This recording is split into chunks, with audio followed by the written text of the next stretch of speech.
नमस्कार, मैं हूं कुमार अनिल। डॉक्टर भीमराव अंबेडकर की पुस्तक बुद्ध और उनका धम्म, इसकी 47वीं कड़ी लेके मैं आपके सामने उपस्थित हूं। पिछली कड़ियों में हम लोगों ने देखा कि तृष्णा का त्याग ही धम्म है। धम्म क्या है? तृष्णा का त्याग। दूसरा उन्होंने कहा कि धम्म क्या है? तो चीज़ों को, दुनिया को, संसार को, ब्रह्मांड को अनित्य मानना, जीवन को अनित्य मानना। कोई भी वस्तु हो, वो हर चीज़ हर समय बदल रही है और बदलते हुए एक दिन वो जन्म लेती है, एक दिन वो ख़त्म हो जाती है। ये मानना धम्म है। आज हम बात करेंगे कि बुद्ध कहते हैं कि कर्म जो है वो भी उसी तरह से नियमों से बंधा हुआ है और कर्म को आदमी ने बनाया, धम्म ने बनाया, ये मानना धम्म है। कैसे? वो दो उदाहरण देते हैं कि एक तो बीज का नियम है और एक ऋतु का नियम है। जैसे नक्षत्रों में एक नियम से बंधे हुए हैं सारे नक्षत्र। रोज़ सुबह सूर्योदय होता है, रोज़ शाम को ढल जाता है सूरज, तो एक नियम में बंधे हुए हैं और इसका फिर परिणाम भी होता है कि वो ऋतुओं में बदलाव होता है। इसी तरह से बीज का एक नियम है कि बीज है तो ख़ास परिस्थितियों में वो पौधा बनता है, पेड़ बनता है, फल फूल लगते हैं उसमें, तो बीज का भी नियम है। तो इसी तरह से वो आदमी के जीवन में भी कर्म का महत्व है। अब यहाँ एक बड़ा सवाल ये उठता है कि कर्म जो है वो कैसा कर्म करें। अच्छा कर्म को कुशल कर्म कहते हैं बुद्ध के यहाँ, और बुरे काम को अकुशल कर्म। तो कौन सा काम करें, कैसे काम करें? तो ये जो है इसका भी एक नियम है, कर्म का एक नियम है कि ये उसको कहा गया नैतिक नियम, नैतिकता। तो ये नैतिकता को जो ईश्वर को मानते हैं उनका कहना ये है कि ये जो नैतिकता है, नैतिक व्यवस्था है मानव जीवन में, ये ईश्वर ने दिया है, ये ईश्वर का बनाया हुआ है, दैवीय है, ईश्वरीय है, इसीलिए इसको मानना ही पड़ेगा, ऐसा कहा जाता है। यहाँ बुद्ध सवाल खड़ा करते हैं कि ईश्वर वो अगर बनाया है, ईश्वर ने ही सारे नियम बनाए हैं, तो इतना झूठ क्यों? अगर नैतिक नियम कि झूठ मत बोलो ये ईश्वर ने बनाया है, तो इतना झूठ क्यों बोला जा रहा है? अभी देखिए तिरुपति का लड्डू जो है, वो लड्डू में वो मंदिर का जो, उस पर कितना विवाद हो गया। वो तो संयोग कहिए कि बनाने वाला कोई मुस्लिम नहीं था, वो बनाने वाली कंपनी भी हिंदू ही थी। अगर मुस्लिम हुआ रहता तो देश में क्या हाल हुआ रहता। तो उसमें तो सुप्रीम कोर्ट ने सवाल कर दिया कि कोई तथ्य ही नहीं है। तो ये जो है, और वहाँ के मुख्यमंत्री ने कहा, मुख्यमंत्री की आलोचना भी की सुप्रीम कोर्ट ने कि आपको बिना इस तरह से वो 3 महीना पहले की रिपोर्ट को आज आप उसको सार्वजनिक करने की क्या ज़रूरत थी, जबकि तथ्य भी नहीं है। तो तथागत कहते हैं कि अगर ईश्वर ने ये नियम बनाए हैं, नैतिक व्यवस्था ईश्वर ने बनाए हैं, तो इतनी गड़बड़ियाँ क्यों हैं? इतना झूठ क्यों लोग बोल रहे हैं? इतना एक दूसरे को धोखा क्यों दे रहे हैं? घर में, परिवार में, दोस्तों में, दफ्तर में, बिजनेस में, हर जगह लोग एक दूसरे को धोखा दे रहे हैं।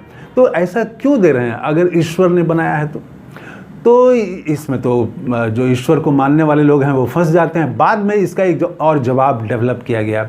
वो जवाब ये है कि ईश्वर ने तो बनाया पूरी दुनिया को, पूरी कायनात को ईश्वर ने बनाया, लेकिन उसने ये जो नैतिक नियम हैं, कैसे रहना है, कैसे चलना है, क्या करना है, तो ये नैतिक नियम की जिम्मेदारी जो है ईश्वर ने प्रकृति को दे दी। इसीलिए अगर इतनी अनैतिकता है, इतनी अव्यवस्था है हमारे समाज में, तो इसके लिए ईश्वर जिम्मेवार नहीं है, इसके लिए प्रकृति जिम्मेवार है। यहाँ तब भी एक प्रश्न खड़ा होता है कि तब ईश्वर ने तो बनाया खुद, सारा कुछ उन्होंने खुद बनाया, तो वो इसकी जिम्मेवारी, नैतिक व्यवस्था की जिम्मेवारी, जिस नैतिक व्यवस्था को उन्होंने बनाया उसके पालन की जिम्मेदारी प्रकृति को क्यों दे दी? तो ये तो गैर जिम्मेदाराना काम हो गया। तो क्या ईश्वर गैर जिम्मेदार है? यहाँ ये प्रश्न उठाते हैं तथागत। तो उसके बाद में तथागत का कहना यहाँ ये है कि जो भी नैतिक व्यवस्था है ये धम्म का काम है, ये धम्म बनाता है और उसका पालन करता है, उस पालन करने के लिए कहता है, लोगों को शिक्षित करता है, प्रेरित करता है। अब वो कहते हैं कि कर्म भी दो तरह के होते हैं। आप कुशल कर्म मतलब अच्छा कर्म करेंगे तो उसका अच्छा परिणाम आएगा। वो वैसे ही नियम के तहत है जैसे प्रकृति का नियम है कि प्रकृति एक नियम में बंधी हुई है।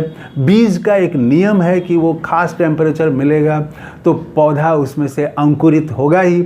उसी तरह से ये भी नियम है, एकदम कानून की तरह है कि वो अगर आप अच्छा काम करेंगे तो उसका अच्छा परिणाम होगा। कुशल काम का अच्छा परिणाम होगा, अकुशल काम का, बुरे काम का बुरा नतीजा होगा। ऐसे ही ये नियम में बंधे हुए हैं और ये आदमी ने बनाया। तथागत के यहाँ ये कहा जाता है कि ये आदमी ने बनाया। अब ये हम पर निर्भर करता है कि हम कैसा बनाते हैं नियम। तो बुद्ध ने अपने नियम बनाए, नैतिक नियम बनाए। अब जैसे कि आप देखिए कि पहाड़ों का क्या हाल है।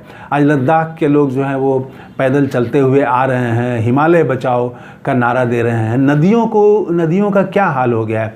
पहले गंगा नदी में स्नान करके लोग एकदम प्रफुल्लित होकर घर आते थे। आज गंगा नदी में स्नान करने के बाद लोग घर में आके फिर से नहाते हैं। तो ये गंगा नदी को जो गंदा किया, तो ये तो व्यवस्था हमने बनाई ना। तो पूरा शहरों का और इंडस्ट्री का जो कचरा है वो हम गंगा में डाले जा रहे हैं।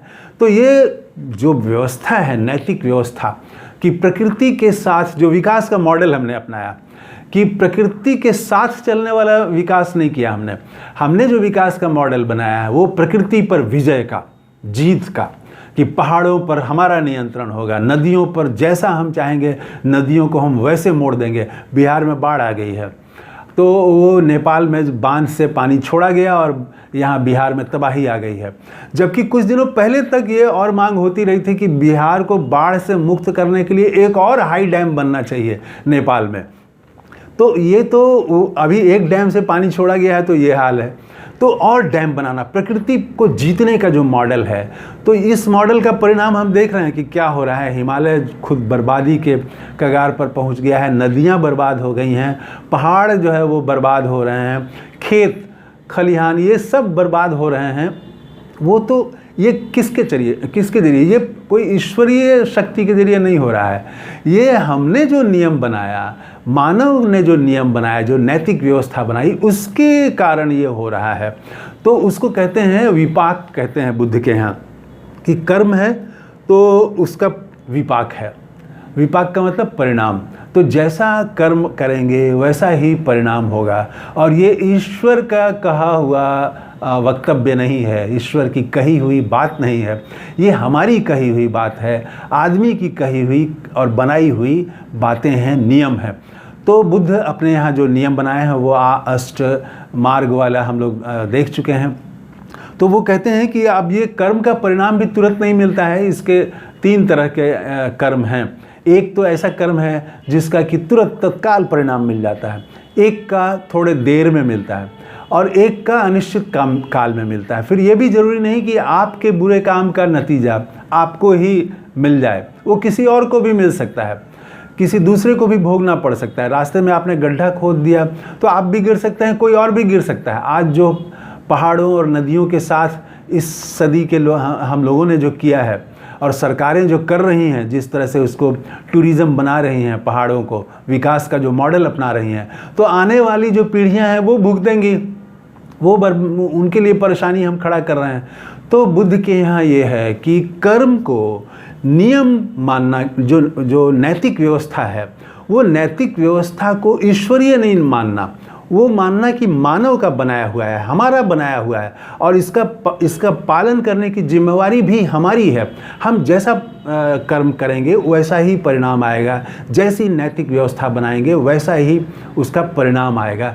तो ये मानना धम्म है, ईश्वर का बनाया हुआ है, इसीलिए वो हम किए चले जा रहे हैं, कोई गलत कार्य भी, वो सही नहीं है। तो ईश्वर मनुष्य का बनाया हुआ है, ये कहते हैं बुद्ध कि ये तीसरा ये धम्म है।